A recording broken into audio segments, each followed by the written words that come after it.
राक्षस प्रजाति हमसे प्रतिशोध लेने अवश्य आएगी लक्ष्मण। हमें शीघ्र अतिशीघ्र यहाँ एक गुफा का निर्माण करना होगा ताकि मैं पंचवटी में इनका सामना कर सकूं और सीता यहाँ सुरक्षित रहे। आप क्यों भैया? रक्षक का धर्म तो मेरा है। आप यहाँ भाभी माँ के साथ रहिए। तुम्हारे सामर्थ्य पर तनिक भी संदेह नहीं है मुझे लक्ष्मण। तभी तो संसार में सबसे अमूल्य, सबसे महत्वपूर्ण सीता की सुरक्षा का दायित्व मैंने तुम्हें सौंपा है।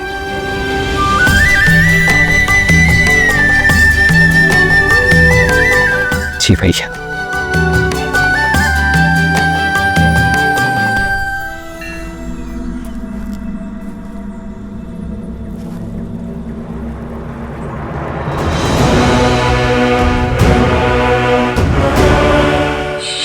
शंभू,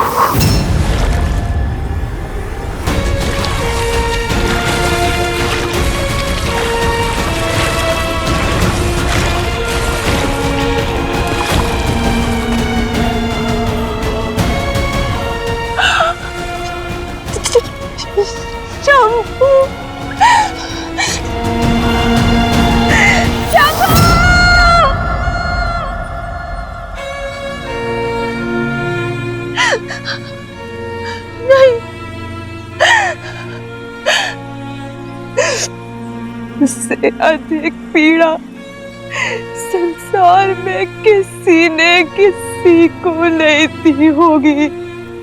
राम, जो तुमने और तुम्हारे भाई ने मुझे दी है उस जनक नंदिनी सीता के कारण, उसका रूप और माल और एक माता के लिए अपने संतान के प्राण संसार में सबसे अधिक प्रिय होते हैं। और तुमने मुझसे दोनों छीन लिए।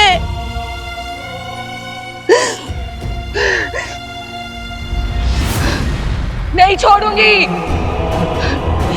नहीं छोड़ूंगी। राम, सीता, लक्ष्मण, इस प्रहार का प्रतिकार लेगी ये शूर्पणखा, जो मेरी आंखों में आंसू भी नहीं देख सकता। तुमने शूर्पणखा का अपमान नहीं, अपने मृत्यु का आह्वान किया है राम। अब देखना कैसे राक्षस कुल तुम्हारे प्राणों का शत्रु बनता है और कैसे तुम्हारा जीवन मृत्यु से भी भयानक होता है।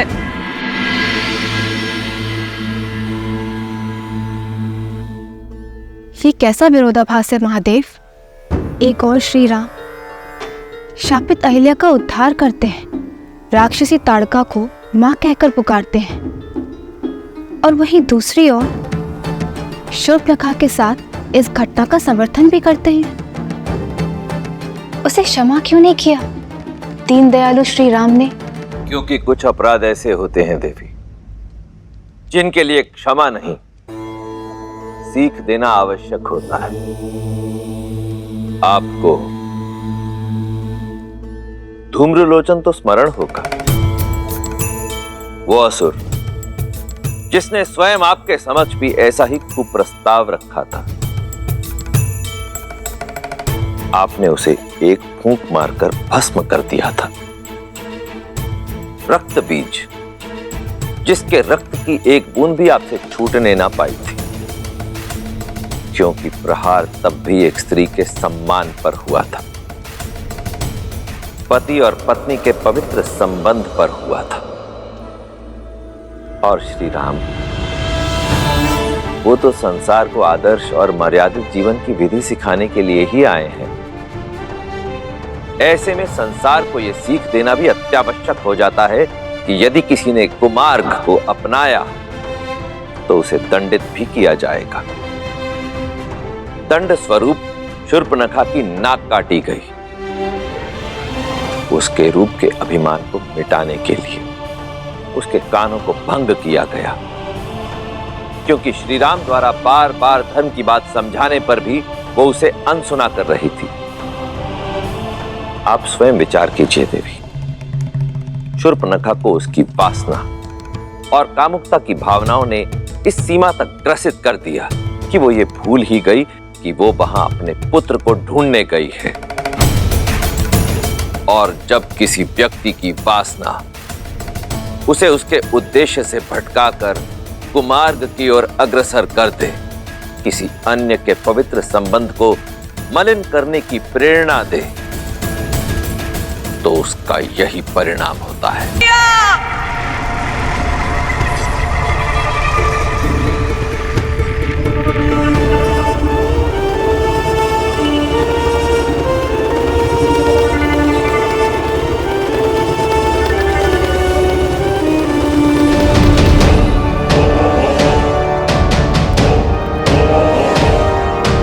शूर्पणखा बहन, भैया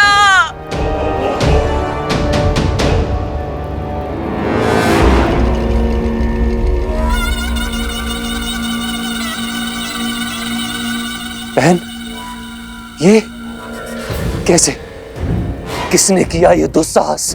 भैया लक्ष्मण ने, राम के भाई लक्ष्मण ने किया ये। मुझसे मेरा रूप, मेरा घर सब छीन लिया। भैया रक्षवंश का सम्मान ही नहीं,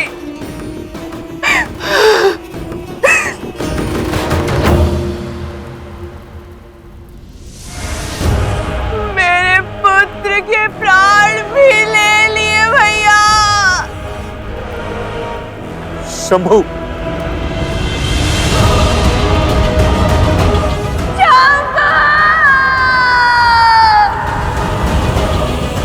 वनवासियों का इतना दुस्साहस, इसका मूल्य चुकाएंगे वो। अपना प्रतिशोध पूरा होते देखोगी तुम बहन। ऐसी मृत्यु देंगे उन वनवासियों को, किंतु उससे पूर्व शंभू की अंत्येष्टि करनी होगी।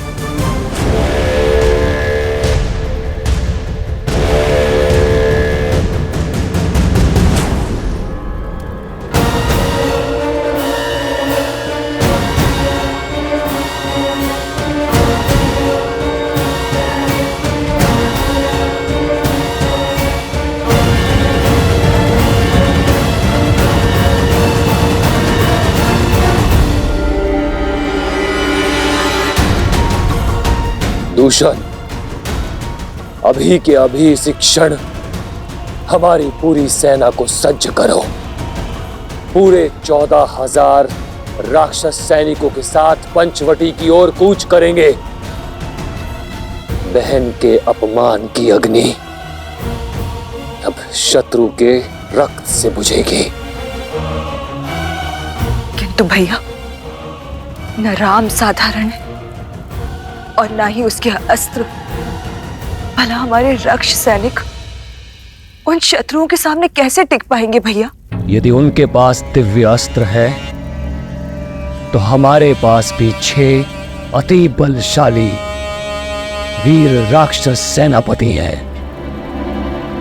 दूषण और महाकपाला के साथ 4 और शूरवीर, जिनमें बल और बुद्धि दोनों का अद्भुत संगम है। और उनमें पहला है 3 सिरों का स्वामी, अपनी भुजाओं में संपूर्ण सेना का बल रखने वाला असुर सेनापति त्रिशिरा।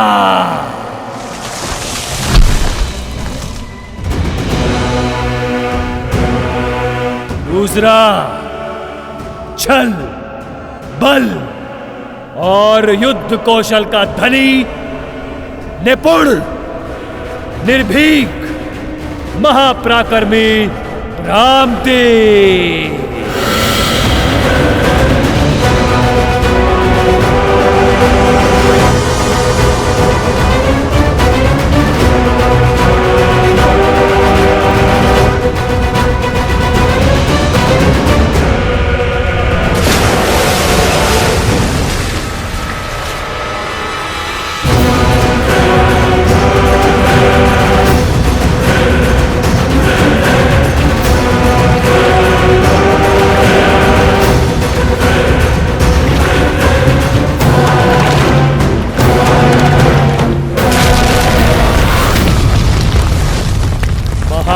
शक्तिशाली, आतंक का पर्याय, बल की पराकाष्ठा, जिसके आगे न देव टिक सकते हैं न दानव, महाबली अरिष्टा। और सबसे शक्तिशाली अस्त्र, कुटिलता में पारंगत, दया से दूर, बल से भरपूर, अनेकों बार इस धरा को संतों के रक्त से रंगने वाला, परम प्रतापी स्थूलक्षा, जिनके वार से देवता भी नहीं बच सकते, उनके प्रहार से वो तुच्छ मानव कैसे बचेंगे? मनुष्य शरीर 5 तत्वों से बना है और हमारे 6 वीर सेनापति राम और लक्ष्मण का हर अंग भंग कर देंगे, आत्मा तक को नष्ट कर देंगे उनकी।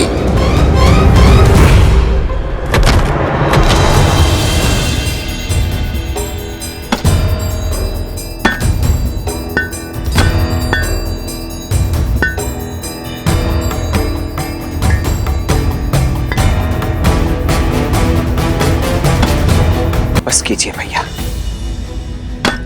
अब तनिक विश्राम भी कर लीजिए। शेष कार्य मैं स्वयं ही कर लूंगा अकेले।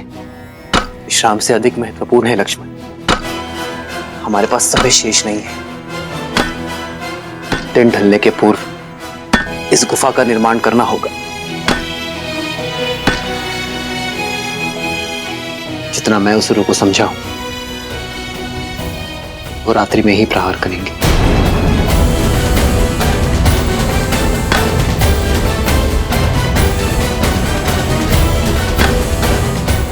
जो आ गया भैया।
राक्षस वीरों, आज राक्षसों के सम्मान पर प्रहार हुआ है। 2 तुच्छ वनवासियों ने हमारे बल को ललकारा है, हमारे शौर्य को चुनौती दी है।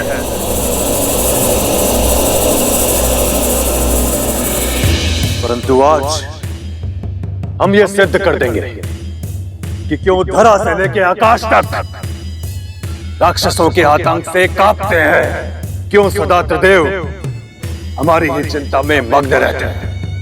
हम राक्षस कहलाते हैं। राक्षस, राक्षस।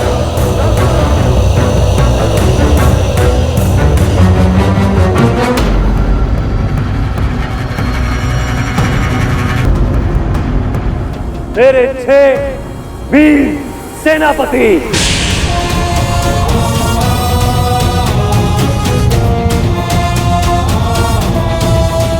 अपनी अपनी सैन्य टुकड़ी के साथ आज रात यहां से प्रस्थान करेंगे। हम राम और लक्ष्मण का संहार कर वापस लौटेंगे।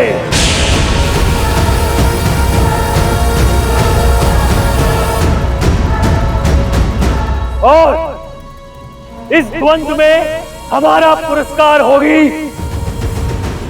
ब्रह्मांड सुंदरी सीता।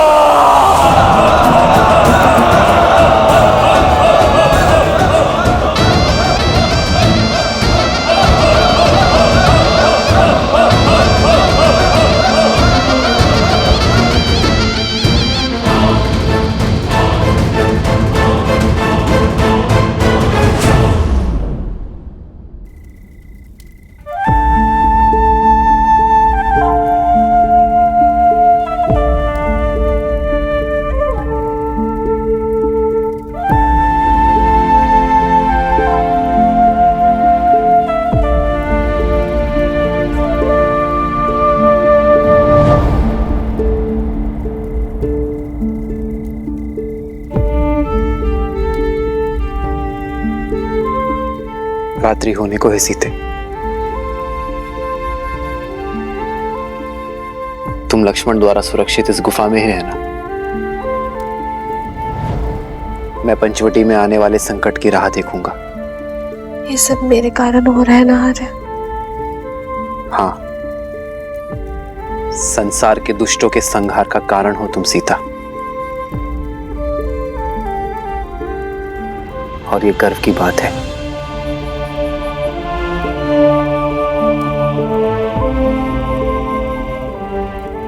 मुस्कुरा भी दो सीता। मेरी सीता के सुंदर मुख पर चिंता का भाव शोभा नहीं देता।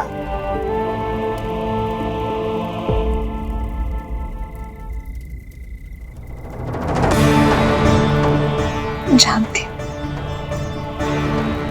विजय धर्म की ही होगी, मेरे श्री राम की ही होगी।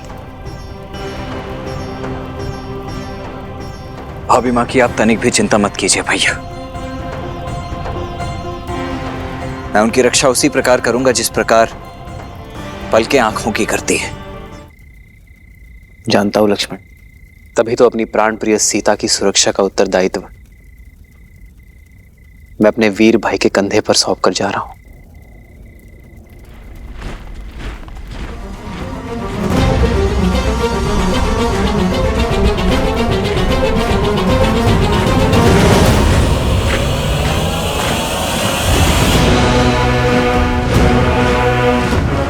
भैया प्रतीत होता है इस बार राक्षस अपने संपूर्ण सैन्य दल के साथ आ रहे हैं। युद्ध में शौर्य देखा जाता है लक्ष्मण,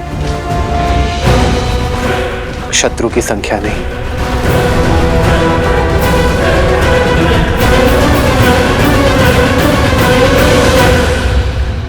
आर्य,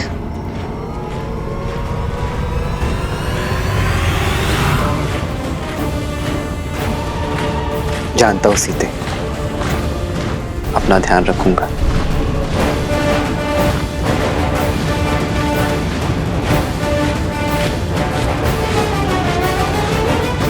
लक्ष्मण,